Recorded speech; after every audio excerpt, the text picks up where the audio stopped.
ফুটফুটে শিশু আরিফ, বয়স মাত্র ৩.৫ মাস। এখনো দুনিয়ার কিছুই বোঝার বয়স হয়নি তার, অথচ এই বয়সেই তাকে প্রতিনিয়ত বেঁচে থাকার জন্য সংগ্রাম করতে হচ্ছে। হৃৎপিণ্ডে দুরারোগ্য রোগ নিয়ে জন্মায় শিশুটি।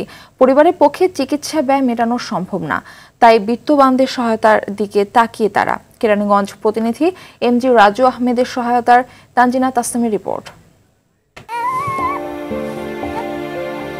কেরানীগঞ্জের সুবাড্ডায় অসহায় দরিদ্র পরিবারের শিশু আলিফের বয়স মাত্র ৩ মাস। যে বয়সে পুরো পরিবার মাতিয়ে রাখার কথা, সে বয়সেই হাসপাতালের বেডে কাতরাচ্ছে শিশু আলিফ। সাতক্ষীরার মেডিকেল কলেজ হাসপাতালে হৃৎপিণ্ডে দুরারোগ্য রোগ নিয়ে জন্মায় শিশুটি। তাকে রাখা হয়েছিল লাইফ সাপোর্টে।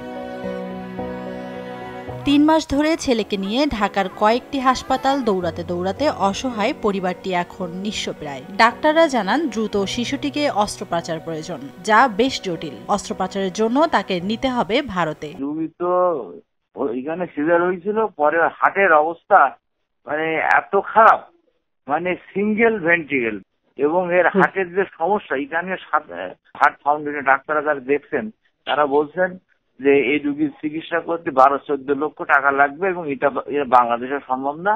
আপনাকে ইন্ডিয়ায় বিষয়টি যদি করতে পারে উনি পারবেন, তাছাড়া এই অপারেশন করতে পারবেন। এ চিকিৎসার জন্য প্রয়োজন অনেক টাকা। টাকার অভাবে উন্নত চিকিৎসার জন্য দেশের বাইরে যেতে পারছেন না পরিবারটি। ছোট্ট আলিফের চিকিৎসায় বিত্তবানদের সাহায্য চায় পরিবারটি।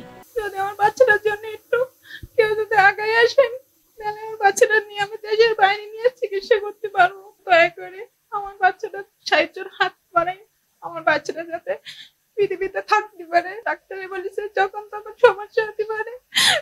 প্রতিদিন আমার বাচ্চার পাশে আমি বসে থাকি যে কখন দম বন্ধ হয়ে যায়, কখন কি হয়ে যায়। অর্থের প্রয়োজন বোঝে না ছোট্ট আলিফ, তবে তার পরিবার বোঝে এই সংগ্রামের অর্থ।